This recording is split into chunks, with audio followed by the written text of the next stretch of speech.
தமிழக மக்களுக்கு வணக்கம். இன்றைக்கு சட்டமன்றம் கூடியுள்ள அந்த நிலையில் மிகப்பெரிய பரபரப்பு அங்கே தென்பட்டதுன்னு சொல்லலாம். அதுக்கு முன்னாடி இன்று காலை அண்ணா பல்கலைக்கழக வளாகத்தில் வளாகத்திற்கு வெளியே அதிமுகவுடைய மாணவர் அணி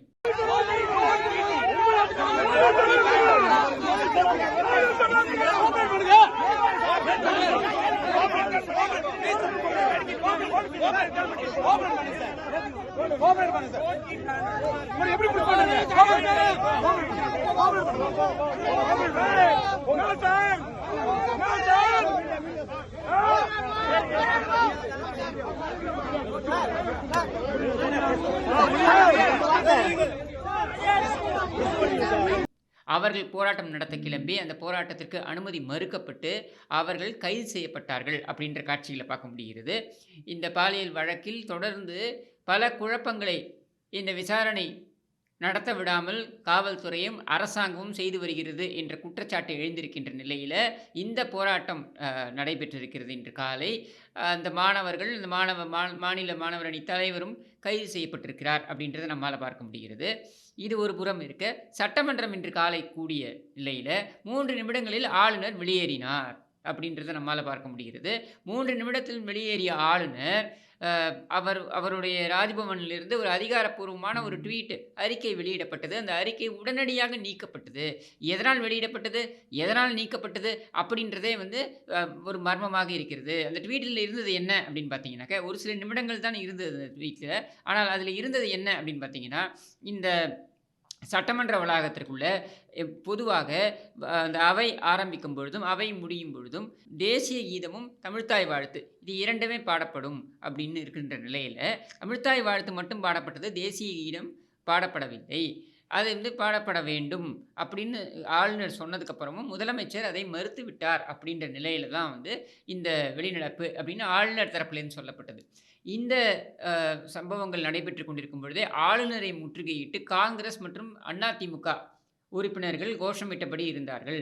இதெல்லாம் அவர் சான்சலர் இந்த பல்கலைக்கழகத்திற்கு என்கிற நிலையில் இந்த அரசாங்கத்தை கேள்வி கேட்கக்கூடிய இடத்துல ஆளுநராகவும் இருக்கிறார் என்ற நிலையில் ஏன் அவர் கேள்வி கேட்க மறுக்கிறார் அப்படின்ற கோஷங்களே அல்லது கேள்வி கேட்க வேண்டும் என்று கோஷங்கள் எழுப்பப்பட்ட நிலையில் யார் அந்த சார் என்கிற அந்த பேட்ஜை அணிந்து கொண்டு அதிமுக உறுப்பினர்கள் அனைவரும் சட்டமன்றத்தில் கோஷங்கள் எழுப்பிக் கொண்டிருந்தார்கள் என்பதனால் அவர்கள் கூண்டுடன் வெளியேற்றப்பட்டனர். அதே நேரத்தில் அதிமுக சட்டமன்ற உறுப்பினர்களும் பதாகைகள் ஏந்திய வண்ணம் யார் அந்த சார் அப்படிங்கிற அண்ணா பல்கலைக்கழக மாணவியுடைய விவகாரத்தை எதிரொலிக்கக்கூடிய வகையில் பதாகைகளை ஏந்தி அரசுக்கு எதிரான கோஷத்தை முன்வைத்தாங்க. இந்த நேரத்தில் ஆளுநர் இவர்களை கட்டுப்படுத்த முயற்சி செய்தார். அதாவது சட்டமன்ற உறுப்பினர்களை அமைதியாக இருக்கும்படி அவர் கேட்டுக்கொண்டார்.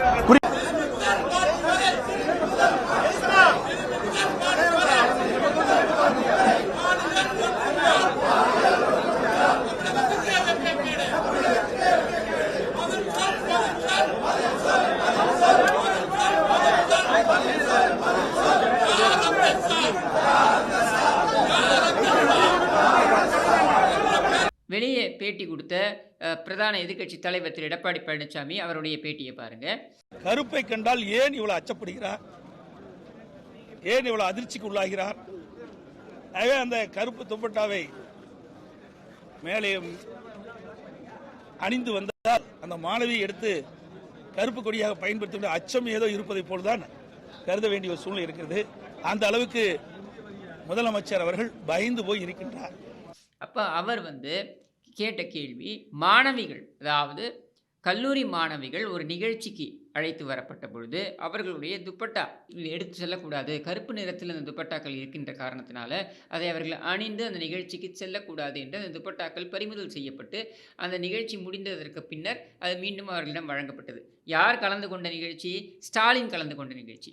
அப்படி என்றால் ஸ்டாலின் கலந்து கொண்ட நிகழ்ச்சியில் கருப்பு நிற துப்பட்டாவை அணிந்து கொண்டு யாரும் வரக்கூடாது என்கிற ஒரு மறைமுக சட்டத்தை இவர்கள் கொண்டு வந்திருக்கிறார்கள். எதனால் இதை கொண்டு வந்திருப்பார்கள் என்றால் 2 காரணங்கள் இருக்க முடியும். ஒன்று என்ன அப்படின்னா, கருப்பு நிறத்தை முதலமைச்சர் பார்த்து விடக்கூடாது அப்படின்னு அவங்க வீட்டிலேருந்து இன்ஸ்ட்ரக்ஷன் இருக்கலாம். ஜோதிடர்கள் சொல்லக்கூடிய அறிவுரையின்படி கூட அது இருக்கலாம். ஒன்று. அல்லது எங்கே அவர்கள் இந்த கருப்பு கொடியாக அதை மாற்றி, அந்த துப்பட்டாவை கருப்பு கொடியாக மாற்றி அவர்கள் அங்கே ஸ்டாலினுக்கு எதிராக கோஷங்கள் எழுப்புவார்களோ என்கிற அச்சமாகவும் இருக்கலாம். இது 2ம் தான் காரணமாக இருக்க முடியும். இதில் பார்த்தீங்கன்னா, காவல்துறையிடமிருந்து ஒரு அதிகாரப்பூர்வமான ஒரு அறிக்கையும் வருது. இது அறிக்கை என்னடா அப்படின்னா, அதாவது அதீத கவனத்தினால் எப்பவும் கவனக்குறைவுன்னு சொல்லுவாங்க. இந்த முறை என்ன சொல்லியிருக்காங்கன்னா, அதிகப்படியான கவனத்தினால் எங்கே இது ஏதாவது சர்ச்சை ஏற்பட்டு விடுமோ அப்படின்ற ஒரு காரணத்தினால காவல்துறை இந்த நடவடிக்கையில் ஈடுபட்டது. நீங்க எல்லாம் பார்த்திருப்பீங்க. நீட் தேர்வு நடைபெற்ற பொழுது அந்த விதிமுறைகளின்படி காதில் எந்த அணிகலன்களும் இருக்கக்கூடாது. இது மாதிரியான விதிமுறைகள்லாம் இருக்கு. அங்க வந்து மாணவர்கள் அந்த உடையிலேயே சில இந்தந்த உடைகள் தான் நீங்க அணிந்து வரணும் அப்படின்னு நிறைய கண்டிஷன்லாம் இருக்கு.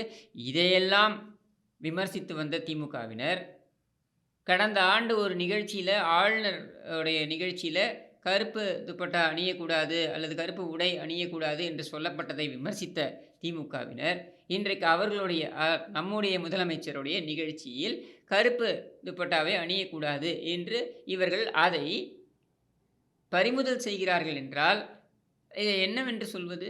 இந்த மாநிலத்தில் சட்டம் ஒழுங்கு பாதுகாக்கிற நிலையில் இருக்கக்கூடிய காவல்துறையே இந்த வேலையை செய்கிறது என்பது என்ன மாதிரியான ஒரு ஒரு ஒரு சூழல் என்று எனக்கு உண்மையாகவே புரியல. இதில் இன்னொரு ஒரு விஷயம் என்னென்னா,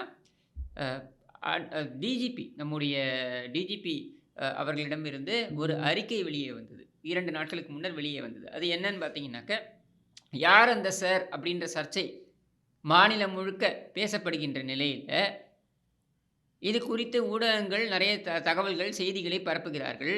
இப்போ நீதிமன்றம் அமைத்திருக்கின்ற எஸ்ஐடி அப்படின்ற அந்த விசாரணை குழு இருக்கு இல்லையா, இந்த விசாரணை குழுவிடம் அந்த பாதிக்கப்பட்ட மாணவி சில வாக்குமூலங்களை கொடுத்திருக்கிறார் என்ற தகவல் பரவிய நிலையில் அது போன்ற வாக்குமூலங்கள், அதாவது 3வது ஒரு நபர் இருந்தார் என்பது குறித்த வாக்குமூலம் எதுவும் கொடுக்கவில்லை என்று டிஜிபி அறிக்கை விடுகிறார்.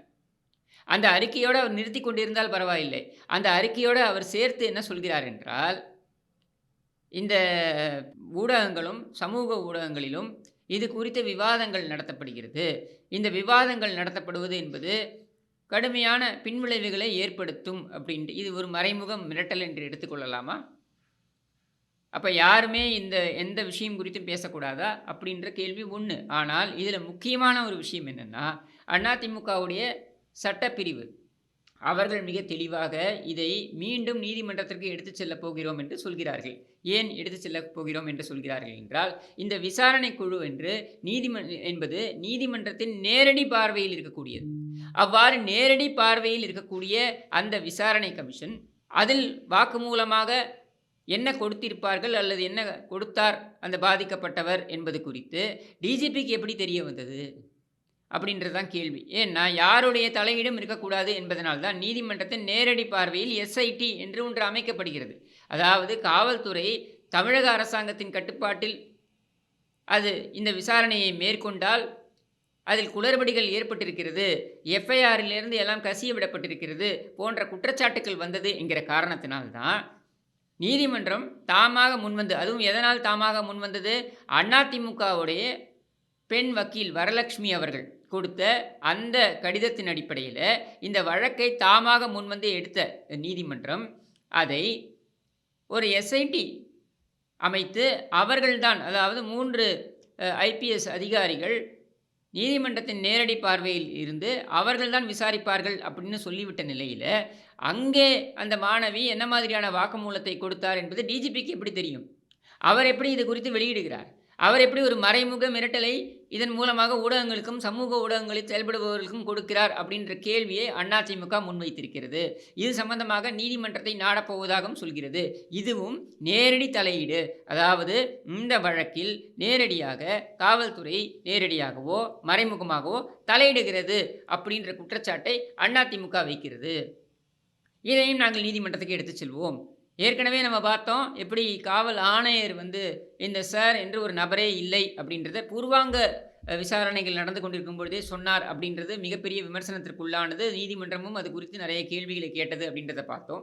இன்னும் சொல்ல வேண்டுமென்றால் அந்த ஒரு ஸ்டேட்மெண்ட், அந்த ஒரு ப்ரெஸ் மீட் என்பதனை அடிப்படையாக வைத்தும் கூட இந்த எஸ்ஐடி என்பது அமைக்கப்பட்டது, இந்த தனி விசாரணை குழு அமைக்கப்பட்டது என்கிற நிலையில் திரும்ப திரும்ப காவல்துறை அதே தவறையே ஏன் செய்கிறது?